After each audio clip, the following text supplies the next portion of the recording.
नमस्कार. तुम्हा सर्वांचं पुन्हा एकदा माझ्या अजून एका नवीन व्हिडिओमध्ये मी शीतल खूप सारं स्वागत करते. आणि मागच्या काही दिवसांमध्येच बघा मी रवा केकचा व्हिडिओ जो आहे तो अपलोड केला होता आणि त्या व्हिडिओला मला वाटतंय आपले 10,000 व्ह्यूज जे आहेत ते क्रॉस झालेत. आणि या व्हिडिओला तुमचा खरंच खूप छान असा प्रतिसाद मला मिळाला आहे आणि त्यासाठी खरं तर सर्वांचे मनापासून आभार. आणि या व्हिडिओजला बघा तुम्ही खरंच सगळ्यांनी खरंच खूप छान छान अशा कमेंट्स देखील केल्यात. आणि मला वाटते बऱ्याचशा ताईंचे काही प्रश्न देखील होते की त्या रवा केकच्या बाबतीत, तर तेच प्रश्न आज आपण आजच्या या व्हिडिओमध्ये कव्हर करणार आहोत. चला तर मग सुरुवात करूया. तर मग तर आता इथं माझ्याकडे दुसरा मोबाईल नाही आहे, त्यामुळे मी सगळे क्वेश्चन जे आहेत ते असं एका वहीत मी असं नोट डाऊन करून घेतलेत. नमस्कार दीदी, रेसिपी खूप छान आहे. करून पाहण्यासाठी कृपया सर्व प्रमाण ग्रॅममध्ये देण्याची आपल्याला विनंती आहे. आपल्या उत्तराची वाट पाहत आहे. रेसिपीचं प्रमाण जर म्हणाल तर मी कुठलीही तुम्ही घरातली एखादी वाटी या प्रमाणासाठी वापरू शकता. इथं मी प्रमाण ग्रॅममध्ये दिलेलं नाही आहे. घरातली कुठलीही वाटी तुम्ही या केकच्या मेजरमेंटसाठी वापरू शकता. कारण या गोष्टी आपल्या घरी अवेलेबलच असतात आणि प्रत्येकाकडे बघा वेट करण्याचं मशीन जे असतं तर ते अवेलेबल नसतं. त्यामुळे मी म्हणेन की सगळ्यात सोप्यात सोपं तुम्ही घरातली कुठलीही एक वाटी घ्या आणि त्या वाटीनं जे रवा केकचं जे प्रमाण आहे ते ते तुम्ही घेऊ शकता. मी देखील एक बेकरच आहे, होम बेकरच आहे आणि मी नेहमी वजन वगैरे नाही करत. मी वाटीच्या प्रमाणानेच हा केक करते आणि तो अगदी परफेक्टच होतो. त्यामुळे शक्यतो करून घरातली कुठलीही एखादी वाटी तुम्ही या केकसाठी सेट करून ठेवू शकता. छान केलास रवा cake, explain so nicely, thank you. Milk powder चांगल्या कंपनीची म्हणजे कुठली तुम्ही वापरता? तर हा प्रश्न बघा, मिल्क पावडर जी आहे ती शक्यतो करून चांगल्या क्वालिटीची घ्या, जेणेकरून केकची टेस्ट जी आहे बघा ती या मिल्क पावडरवरती मला तर वाटतं डिपेंड आहे. कारण तुम्ही जर समजा मिल्क पावडर म्हणजे तुम्ही दूध पावडर जर वापरली, जी डेअरी व्हाईटनर जे असतं बघा, तर तुम्ही मिल्क पावडरच्या ऐवजी थोडंसं डेअरी व्हाईटनर देखील असतं बघा, ते जर तुम्ही वापरलं तर या केकची टेस्ट जी आहे ती थोडीशी डल होऊ शकते. त्यामुळे शक्यतो करून मिल्क पावडर चांगली घ्या, चांगल्या क्वालिटीची वापरा, असं मला म्हणायचं होतं. आणि मी कुठल्या कंपनीची वापरते, तर मी सगळ्या गोष्टी तिथून होलसेलमधूनच घेतलेल्या आहेत. आणि आता मला वाटतं त्या पॅकेटवरती नाव नाही आहे माझ्यात, नाहीतर मी ते तुम्हाला सांगितलं असतं. त्यानंतर व्हॅनिला इसेन्स नसेल तर काय टाकायचं? तर हा प्रश्न बघा, व्हॅनिला इसेन्स जर तुमच्याकडे नसेल तर तुम्ही घरातली जी वेलची पूड असते तर ती वेलची पूड या केकसाठी वापरू शकता. आणि त्या केकला खरंच खूप छान असा फ्लेवर देखील येतो. मी एकदा व्हॅनिला इसेन्स टाकते, नाही तर किंवा व्हॅनिला इसेन्स नसेल तर मी सरळ वेलची पूड या केकसाठी वापरते, काहीच प्रॉब्लेम नाही.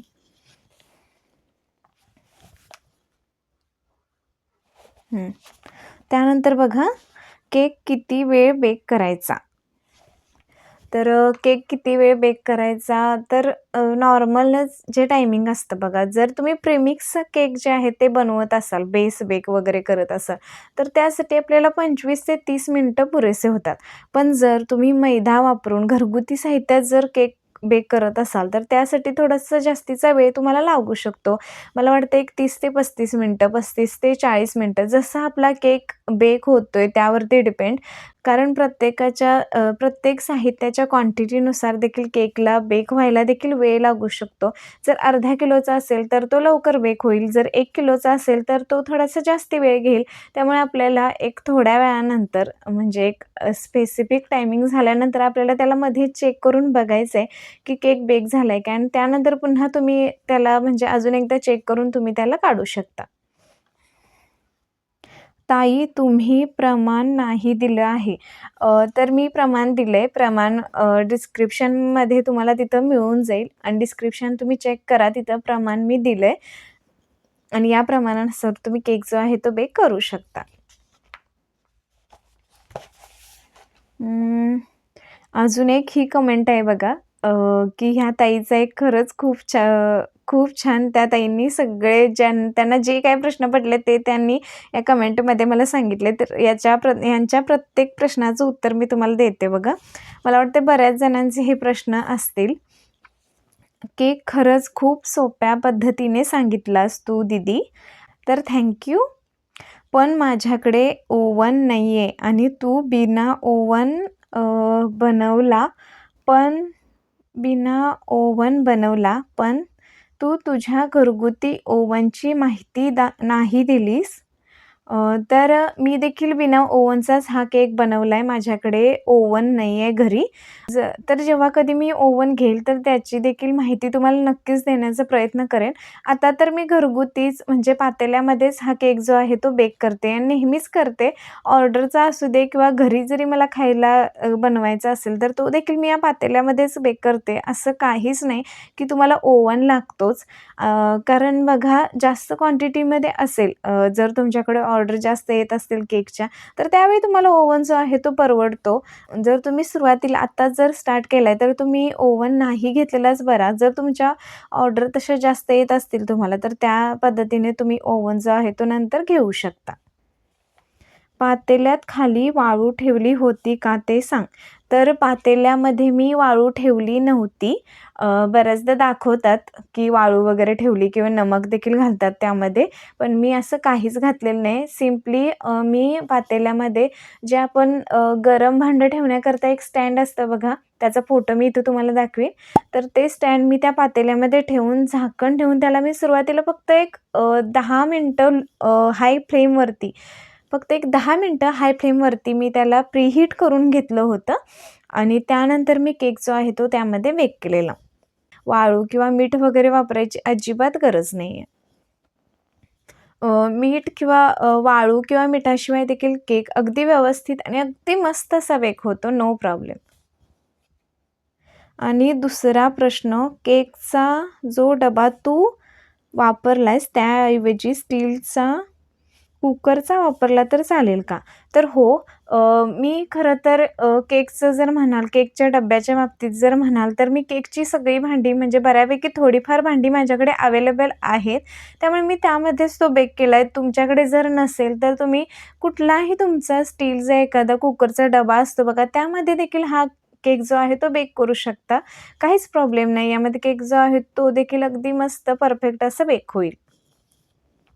आणि तिसरा प्रश्न, कुकरमध्ये कसा बनवायचा ते माहीत असेल तर सांग.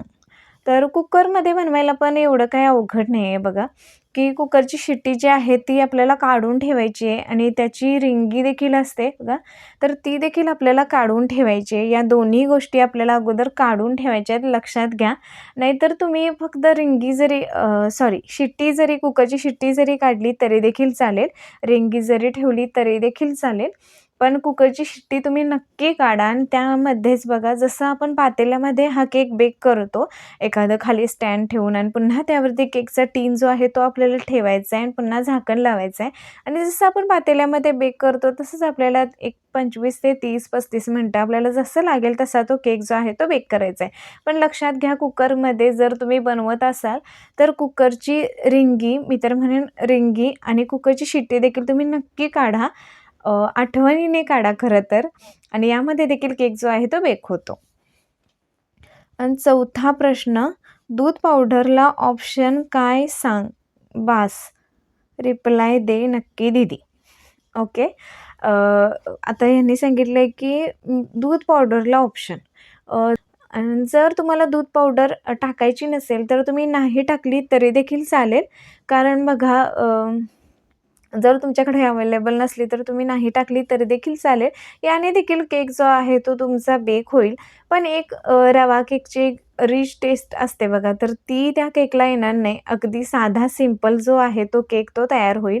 केक तयार होईल पण त्याला अजून छान जर तुम्हाला चविष्ट जर बनवायचं असेल तर मी तर म्हणेन की तुम्ही मिल्क पावडर जी आहे ती नक्कीच वापरा आणि मिल्क पावडरला मला वाटतं ऑप्शन नाही आहे. मिल्क पावडर तुम्हाला वापरावीच लागेल तिथं. तर मला वाटते बऱ्यापैकी रवा केकचे जे काही क्वेश्चन होते तुमचे सर्वांचे, तर ते मी या व्हिडिओमध्ये कव्हर केलेत आणि बाकी अजून बरेचसे आहेत, पण मी थोडक्यात थोडेच घेतले तिथं.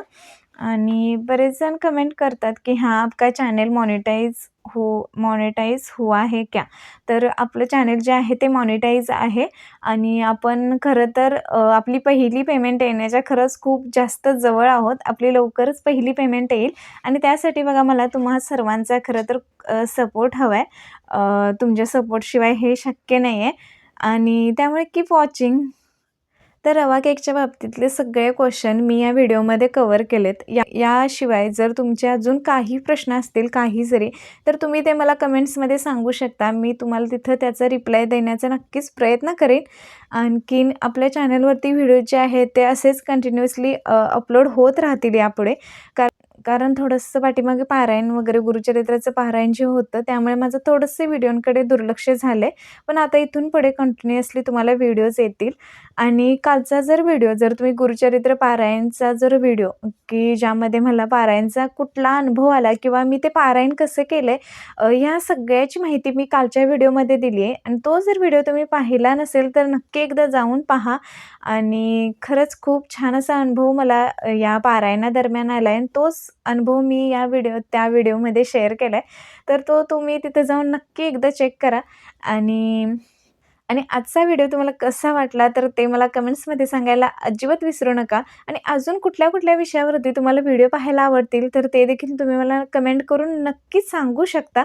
चला तर मग भेटूयात अशाच एका नवीन उपयुक्त व्हिडिओसोबत. तोपर्यंत धन्यवाद.